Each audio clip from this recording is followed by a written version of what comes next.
Muy buenas noches, Jesús. Tengo media hora. Ayer, como vieron ustedes, privilegiamos el mensaje de la celebración del Frente, que seguimos felicitando. Tuvo mucho éxito el evento, nos da mucha alegría. Hasta representantes, diputados federales tuvimos, ¿verdad? O sea, tuvo realmente bastante impacto. Y entonces, yo opté presentarles hoy, aunque la idea es que nos íbamos a ir a San Carlos, lo cambiamos a San Carlos por este forito, imagínense. Vale mucho la pena que se lleven la información que preparé por la importancia que tiene el Frente, ¿verdad? Esa era mi inquietud. Lo que vamos a tratar son ya las partes duras del debate de pensiones en México. No voy a tratar salud para nada. Ustedes saben, yo trato la salud con la misma profundidad que el tema de pensiones, ni vivienda. Pero cada uno de estos temas ameritaría un tiempo similar al de hoy. Solo vamos a hablar de la parte de pensiones. Y lo que vamos a hacer es tratar de ubicarnos ustedes en el desafío en que quedamos 4 años después del inicio del gobierno del presidente López Obrador y ubicando los problemas que va a enfrentar evidentemente el Frente. Son problemas que están abiertos a toda la sociedad, pero no están siendo suficientemente analizados. Y, como dije, ustedes lo saben, reconociendo la importancia de lo que ha avanzado en la Cuarta Transformación, tiene áreas de mucho avance, hay otras que están evidentemente en la incertidumbre, es un gobierno de muchos claroscuros.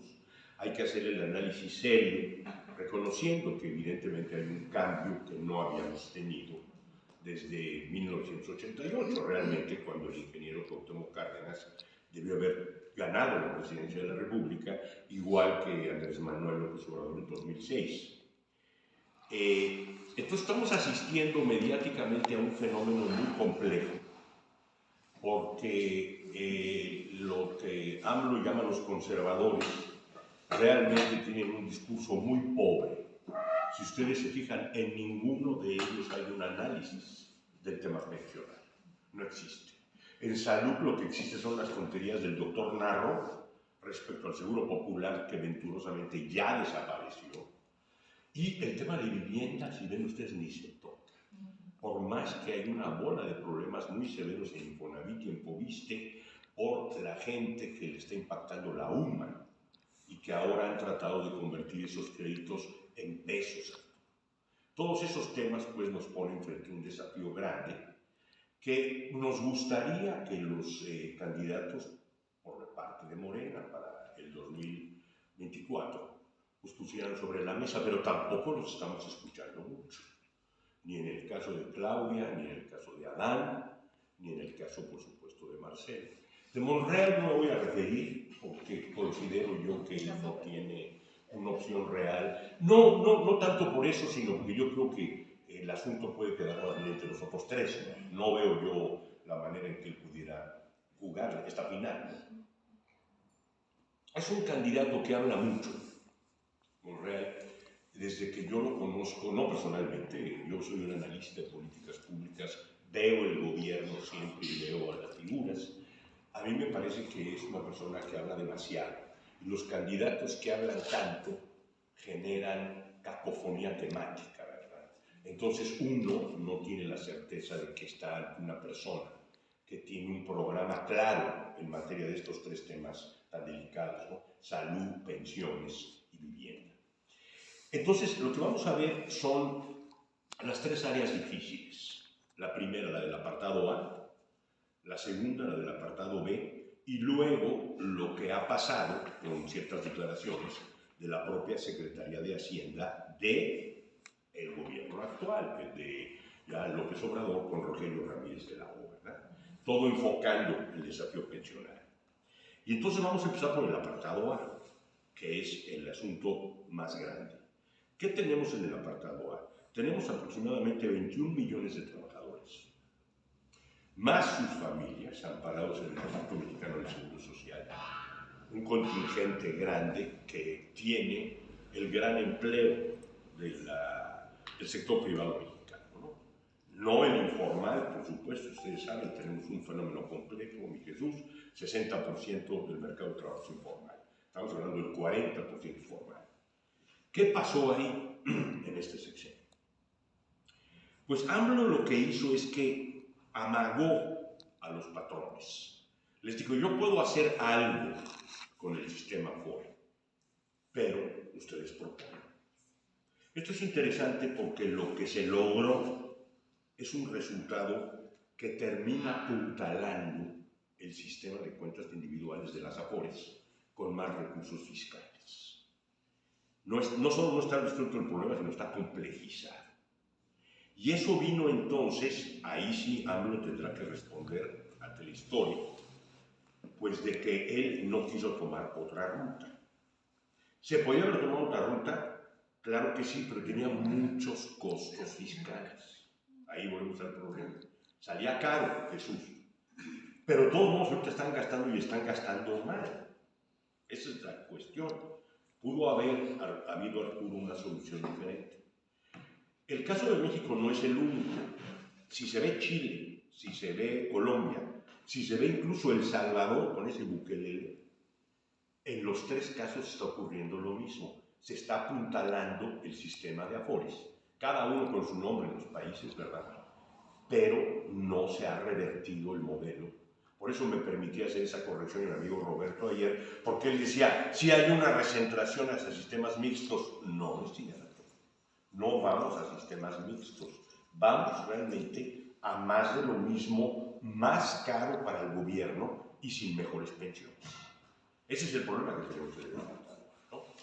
Entonces, AMLO emitió un decreto que es publicado en el Diario Oficial de la Federación en diciembre de 2020 que va a durar 10 años. Eso es lo que yo llamo patear el bote 10 años para adelante con un ajuste tibio. Pero, ¿qué fue lo que pasó ahí? El secretario de Hacienda, Herrera, que era el que estaba ahí en ese momento, y un asesor que nosotros conocemos muy bien porque presidía la Amafore, Arturo, fue el que propuso el cambio e increíblemente nombran en la Cuarta Transformación a este funcionario de la Amafore como el responsable de pensiones de la Cuarta Transformación. Y él mete esta propuesta que hoy vamos a examinar. ¿A quién? Se llama Carlos Noriega Curtis. Carlos Noriega, ya renunció, hizo su obra y se fue. Se llama Carlos Noriega Curtis. Habla Citlali. Si se trata de una muchacha, yo creo que más vale. Sí, muy guapa. El enemigo en casa. ¿Qué fue lo que hicieron entonces? Y eso es lo que quiero que les quede muy claro. Realmente es un problema complejo lo que resolvieron ahí, que no se examina. Por eso decía yo, en ninguna de las cámaras, ni en la de diputados, ni en la de senadores, se está examinando este problema. Lo que hay en esas cámaras, particularmente el lado del Partido Morena, son puros porristas, que no acaban de entender la complejidad de este fenómeno, y todo el tiempo dicen, gracias a la reforma del presidente. No es reforma. Una reforma cambia el estado de cosas, es un ajuste. Gracias a eso, hoy ya hay algunas gentes que se han podido pensionar. Sí, ha subido que algunas gentes se puedan pensionar, pero con unas pensiones en el sótano. Y además no está resuelto el problema, porque ¿qué fue lo que hicieron? Miren ustedes, lo que hicieron fue esto. El esquema que metió Noriega Curtis diseñó dos regímenes dentro del apartado A. Uno para trabajadores con bajos salarios de cotización, es decir, de un salario mínimo hasta 4 UMAS, y otro para trabajadores con salarios de cotización más altos, superior a 4 UMAS y hasta 25 UMAS. O sea, segmentaron al universo formal en 2 pisos. Un piso mucho más bajo, hasta 4 UMAS, y un piso más alto de 4 a 25 UMAS. A esto yo lo bauticé como una especie de seguro popular en pensiones. ¿Por qué? Porque no mejora el nivel real de las pensiones y las subsidia, pero estando todas las pensiones en el sótano. Son pensiones de 4,000, 5,000 pesos. Ahora, ¿qué hicieron entonces? Quitaron el candado de las semanas de cotización. Las semanas de cotización se disminuyen. Esa es una pequeña cantidad de gente que puede pedir la pensión. Claro, si no hubiera hecho ese cambio, esa gente hubiera recibido solo la pensión garantizada. Sí pasan a la pensión, pero en el sótano. y con el Estado soportándolo con más recursos fiscales. Ahí es donde venía mi punto. Si ya iban a meter más dinero, ¿por qué no lo metieron de otra manera? Ustedes pues es que no entendieron. Bueno, pues esa es parte de la responsabilidad del gobierno. Estaba Noriega Curtis vendiendo su receta a Amapola, pero Herrera, el propio AMLO, hay más asesores en el Palacio. Eso no resolvían. Bueno, primer asunto. Pero además, ahora se incrementa la aportación patronal a partir de este año 2023 gradualmente hasta el año 2030. Ahí hay una cosa muy interesante.